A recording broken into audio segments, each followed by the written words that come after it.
या रब्बी सल्लु अलैहि वसल्लम अल्लाहुम्मा सल्लि अला मुहम्मद या रब्बी सल्लु अलैहि वसल्लम अल्लाहुम्मा सल्लि अला मुहम्मद।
ఇందులో ఉండే సర్వత్వాన్ని సృష్టించిన అద్వితీయ ఏకైక శక్తిని అరబీ భాషలో అల్లా అంటారు, మిగతా భాషలో దేవుడు అంటారు, గాడ్ అంటారు. కానీ దేవుడు ఒక్కడే, దేవుడు ఒక్కడే. ఈ భూమి ఎవరిది? దేవుడి. ఆకాశం ఎవరిది? దేవుడి. ఈ శరీరం ఎవరిది? దేవుడి. లోపలుండే ప్రాణం ఎవరిది? దేవుడి. అన్ని దేవుని మన ఏం లేవు. ఎందుకంటే తల్లి తండ్రులు కలిసి బాలునికి ఒక తల వెంట్రు కూడా తయారు చేయలేరు. మన పిల్లలకు మనము ఒక తల వెంట్రు కూడా తయారు చేయలేము. మరి ఎవరు తయారు చేస్తున్నారు? ఆ సర్వలోక సృష్టికర్త. ఆ సర్వలోక సృష్టికర్త అయిన దేవుడు మానవాళి మీదికి మహోపకారం చేశాడు. ఆ మహోపకారం ఏమిటో తెలుసా? గురువు దత్తగిరి స్వామి వారిని మనకు అందించాడు. మతాలు ఎన్ని ఉన్నా పరమాత్ముడు ఒక్కడే. ఆ విషయం చెప్పేవాడే దేవుడు. ఎవరు? ఆ విషయం చెప్పేవారే గురువు దత్తగిరి స్వామి వారు. మన మానవాళికి ఆయన దేవుడిచ్చిన మహోపకారం, దివ్యమైన కానుక ఏమిటంటే గురువు దత్తగిరి స్వామిని ఇయ్యడం. గురువు దత్తగిరి స్వామి అంటే ఆయన మానవాళికి కర్మల నుండి విముక్తి కలిగించి, వాని పాపాల నుండి, వాడు చేసిన కర్మల నుండి వాని విముక్తిని కలిగించి అతనికి స్వర్గ ప్రవేశం కలిగించే దానికి దేవుడు దత్తగిరి స్వామి వారిని పంపించాడు. దత్తగిరి స్వామి వారిని నమ్మిన వాడు స్వర్గానికి పోతాడని ఎంతో సందేహం. ఎందుకంటే చూశారు కదా, పచ్చని జెండాలు ఆకాశ వీధిలో ఏ విధంగా ఎగురుతున్నాయో, ఆ జెండాల గాలి ఎంత దూరం వేస్తుందో అంత దూరం వరకు భూత పేద పిచాచాలు నరదృష్టి ఉంటారు. అంత దూరం వరకు క్షామం, కరువు, కాట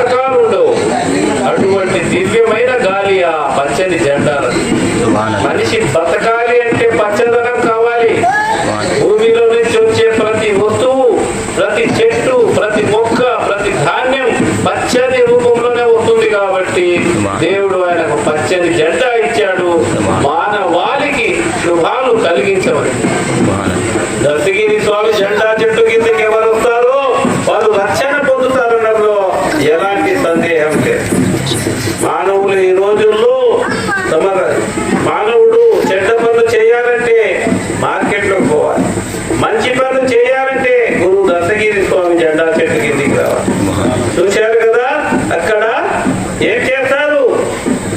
మంచి మంచి పదార్థాలు పంచుతారు. అదే నువ్వు దత్తగిరి స్వామి చెట్టుగాడికి రాలేదనుకో, ఇంటికి ఒక డజన్ అరటిపండు తీసుకొని పోతుంటావు. మధ్యలో స్నేహితుడు ఎదురవుతాడు. అరటిపండు ఇరాంటి ఏం చెప్తాడు? లేదురా, ఇంట్లో మనుషులు ఉన్నారు, పిల్లలు ఉన్నారు, కాదులే అంటాడు కదా, దాపెట్టుకొని పోతాడు. అదే దత్తగిరి స్వామి చెట్టు గాడికి వస్తే ఆ అరటిపండు అయిపోయిన వరకు పంచుతాడు. మంచి దూరంగా ఉంటే ఆడిపోయి ఇచ్చి వస్తాడు. చూశారా, దత్తగిరి స్వామి వారు అతని హృదయంలో మంచి పనులు చేసి వాని పాపాల నుండి రక్షించేదానికి ఆయనను పంపించాడు దేవుడు. పంచితే పుణ్యం వస్తుంది, తింటే శక్తి వస్తుంది.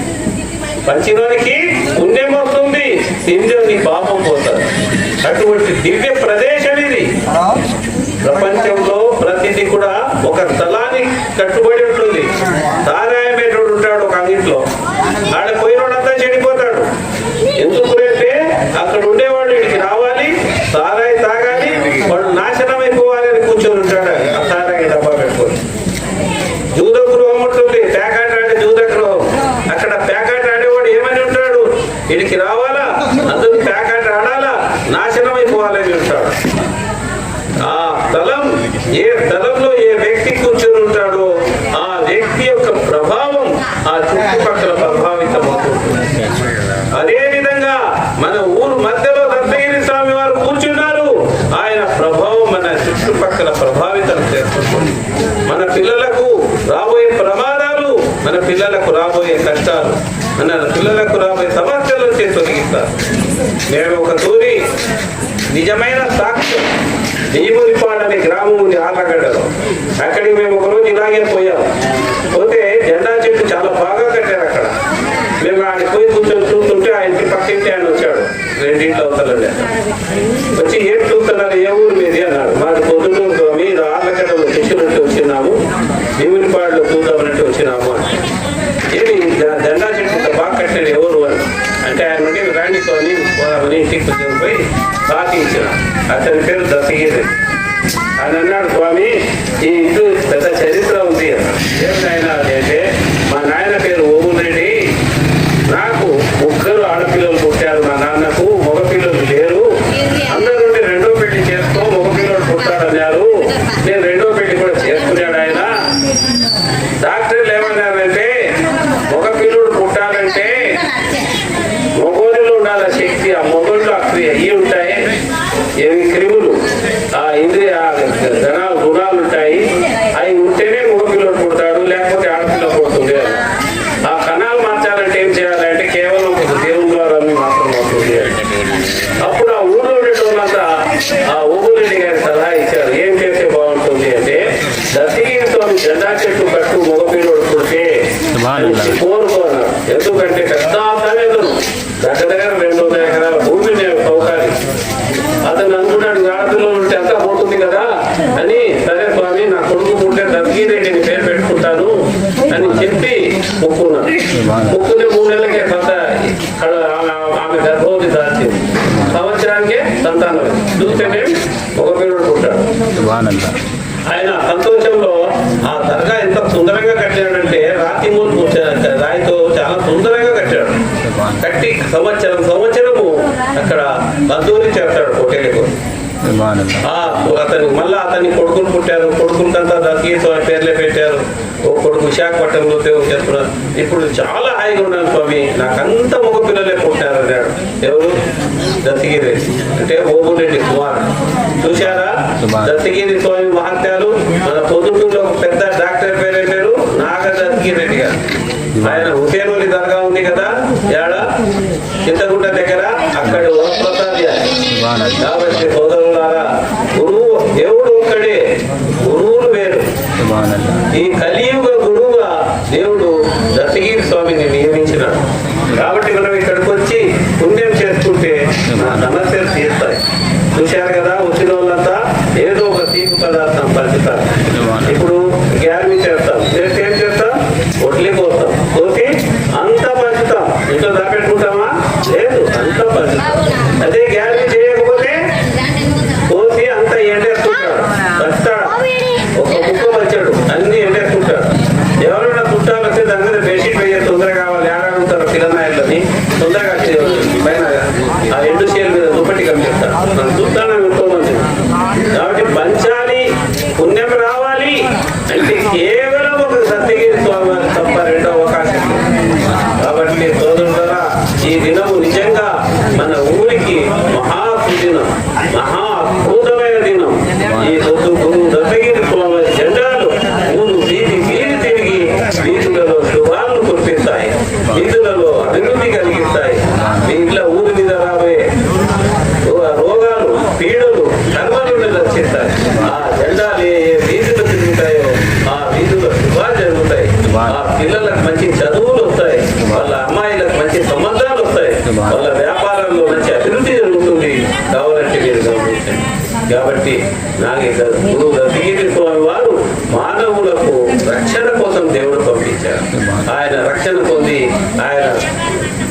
ఆయన యొక్క కరుణ కటాక్షాలు పొంది ఆ సర్వలోక సృష్టికర్తైన పరమాత్ముడు అనుసంధానం. అలా కాకుండా మనము చేస్తే మనం నష్టపోయిన అవుతాం, దేవుడు ఇచ్చిన అవకాశం పోగొట్టుకునే అవుతాం. వర్షం పడినప్పుడే పంట కట్టుకోవాలి కదా, అలాగే దత్తగిరి స్వామి పండగ వచ్చినప్పుడే ఆడ మనం చేసుకుంటే మనం దేవుడు అందరికీ ఒకడే. ఈ భూమి మీద 80 ఏళ్ల తర్వాత ఎవడు ఉన్నాడు, భూమి మీద ఉన్నటువంటి అంతా వెళ్ళిపోతారు. జాతస్యం మరణం ధ్రువం, పుట్టిన ప్రతి ప్రాణి చావక చెప్పదు అంటుంది ఉపనిషత్తు. కాబట్టి మనం పుట్టిన వాడంతా చావాలా, ఆ చచ్చిన తర్వాత ఎవరెంట పడి పోవాలి అనేది మనం చూసుకోవాలి. ఆ వెంటే మన గురువు దత్తగిరి స్వామి వారు, ఆ దత్తగిరి స్వామి వారు భూమి మీద మనకు రక్షకునిగా ఉంటారు, భూమి లోపల రక్షకునిగా ఉంటారు. ఆకాశంలో మనల్ని గొప్ప ప్రవేశం చేస్తారు. ఆకాశంలో దేవుడికి చెప్తారు, దేవుడా స్వామి చెట్టుగాడికి వచ్చి ప్రసాదం పంచాడు, ఇతనికి పాపాలన్నీ క్షమించు, వీళ్ళ పిల్లలకంత అభివృద్ధి కలిగించు, వీళ్ళ ఇళ్లలో మంచి లాభాలు కలిగించు, వీళ్ళు చేసే పనుల్లో అభివృద్ధి ప్రసాదించుని ఆ పరమాత్ముని చెప్తారు. కలెక్టర్స్ ఎంఆర్ఓ చెప్తారు కదా రికమెండేషన్. ఆ విధంగా మనకు ఎంఆర్ఓ ఎవరు, దత్తగిరి స్వామి వారు. కలెక్టర్ ఎవరు, దేవుడు. కాబట్టి మనం ఆయన దగ్గరికి పోవాలి అంటే ఈయన యొక్క పర్మిషన్, ఈయన ఉత్తర్వు తీసుకున్న దేవుడు లేకపోతే మన కార్యక్రమాలన్నీ ఇస్తాయి, మన కార్యక్రమాలన్నీ సఫలీకృతమవుతాయి. ఏమోలే కానీ అంటే ఆ పుణ్యకార్యం తప్పిపోతుంది. ఆ తర్వాత ఎంత చేసినా పండగంటే ఏమనుకుంటున్నారు, ఈ పొత్తు జెండా చెట్టు పైన ఆ సర్వలోక సృష్టికర్తైన పరమాత్ముని జ్యోతి కేంద్రీకృతమవుతుంది. గురువు దత్తగిరి స్వామి వారి కర్మ కటాక్షాలు ఇక్కడ కేంద్రీకృతమై ఉంటాయి.